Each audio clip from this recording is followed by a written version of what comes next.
So we're here with Tatiana Almarez. I think a lot of people got to know you because you sparred with Julaton back in the day. Now you're getting Melissa McMorrow ready. You've had a hell of a lot of experience for an amateur boxer who has not even turned pro yet. Yes, I have. Blanca and my coach have been getting me the right sparring, the right people.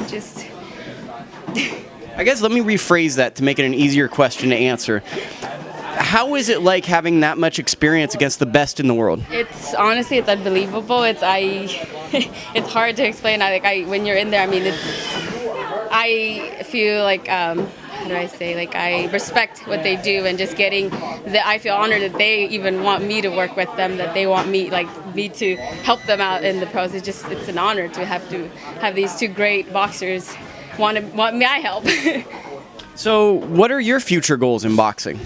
Well, now my future goal is hopefully, fingers crossed, going pro soon, and just taking it from there. First step is just getting a fight first, and then just seeing where it takes me. So what stops you from going pro? What has prolonged it so long? I work a lot, and just work for me, because I work a lot. I don't just do this. I have to, I'm on my own, so I have to work, and that's pretty much, it doesn't give me enough time to come into the gym and, train, so I'm not in the right shape to go pro. At least in my aspect, I don't think I'm in the right shape because I work so much, so that's the only thing that I think has held me back, and just fear, probably. Fear of just not succeeding and doing as good as everybody thinks that I should be doing. The fear is there a part of you that fears turning pro because you have to work a day job, you have to be independent, but when you look at the landscape of women's boxing, outside of Mexico and Germany, there's really money there. Yeah, that's also one of the things. Like if I would want to go pro, I would have to learn how to do both. And with my job, I'm really tired at the end of the day. So after having to do that, I know that just with boxing, it's not going to be able to support me the way that I need to be supported. There's not enough money for me as a woman in the sport, I think. So yeah, that's a fear, turning pro, because it's not going to support me how I need to be supported, and just it's not enough for me. And talk a little bit about your coach, Concord, California legend, I think old school boxing legend. Who is he?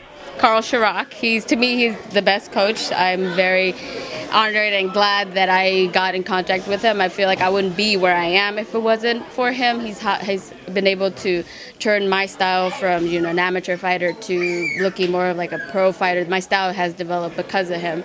He's old school, and I like that about him though.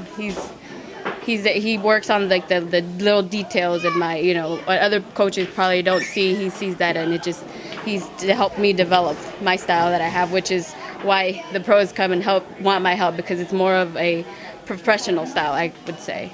Very last question is, when I watched you fight River, what I was really impressed with was the fact that you don't move a lot. You're able to stay in a spot, use subtle movements, and hit them and not get hit, and that's something I don't see a lot in fighters, especially amateur, with the headgear. Yeah, like I said, that's I don't know how I developed that style, but it's easier for me to just stay in there as opposed to move something, because I could concentrate on what I'm doing in there. I know a lot of coaches say just move and move, use the ring, but for me it's a lot more difficult, and just being in there, I feel like I could just focus on that person. I'll be able to move and do the movements that I need to, and see where her body language, what she's given me, so that just instead of bouncing everywhere, because that makes you tired too. So just staying in there and using my energy just to be able to move in one place, move but not move, as sort of kind of say, like move but stay in one place. Yeah, how do I mean, that's good for the interview. I was just going to say, you fight like a veteran. It's like how last night I was at a Fresno card, and the guy was, he's talked about Julio Cesar Chavez Jr., and you might say he's lazy or whatever, but when you spar him, he's really relaxed, and he's very experienced about how to expend his energy when you spar him, and that sounds like that's what you're talking about. Yes, like I said, yeah, that just being able to pick my punches, to where they'll be effective in what I'm doing in there, yeah.